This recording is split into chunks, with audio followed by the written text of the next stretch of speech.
Well, welcome to the 700 Club. A U.S. ceasefire proposal may be gaining international momentum, but it's getting no momentum with Hamas. Recently, Hamas leader Yahya Sinwar sent this message to Hamas officials involved in the negotiations. We have the Israelis right where we want them. Well, yesterday, the UN Security Council approved the plan that includes creating a Palestinian state. That's a non-starter for Israel. Chris Mitchell reports from Jerusalem. U.S. Secretary of State Antony Blinken met Monday with Israeli Prime Minister Benjamin Netanyahu to lobby for the latest U.S. ceasefire proposal. It's clear that virtually the entire world has come together in support of the proposal. And the only open question is, will Hamas say yes? The resolution gaining international support Monday, winning the approval of the UN Security Council. The agreement calls for a return of the hostages and an end to the war through a three-phase plan. Hamas reportedly has agreed to the proposal and begin negotiations, but its calls for an end of the fighting and an Israeli withdrawal from Gaza are non-starters for Israel.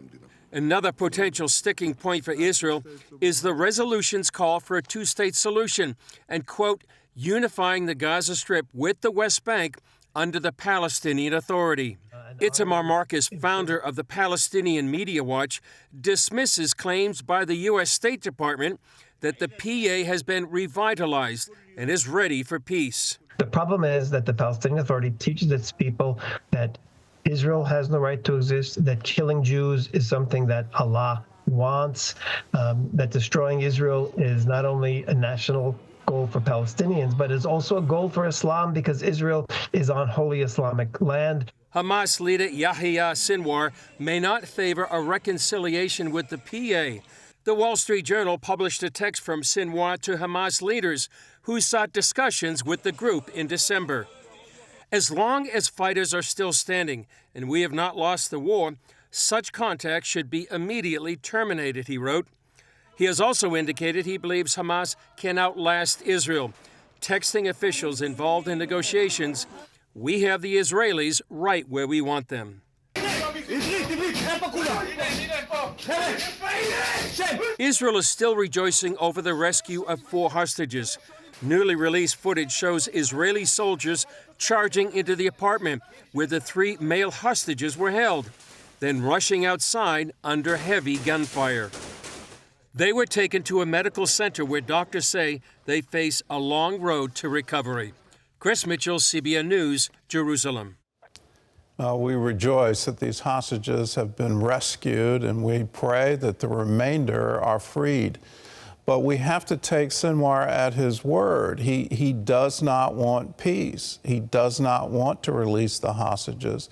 And he's quite clear in his communication that he's more than willing to have Palestinian civilians die in the struggle. That has been his tactic from the beginning. This is why they use civilians as human shields. This is why they set up rocket launchers in schools and in mosques and in churches and in hospitals. That's why they do all these things. And when will the international community wake up to it? The idea that somehow or other they want to peacefully coexist with Israel, that all they're struggling for is their own national identity, all these kinds of things, it's all just a crazy dream. Believe them when they say they want to wipe Israel off the map. They want to slaughter every single Jew in Israel. That's what they've said. That's what's in their founding document. They've said it again and again and again. When will the international community finally believe them? And in that belief, stand up to it, say, no, not on our watch. Israel has a right to exist. We have vowed never again, and that vow is coming true today. Never again. Let's stand with Israel.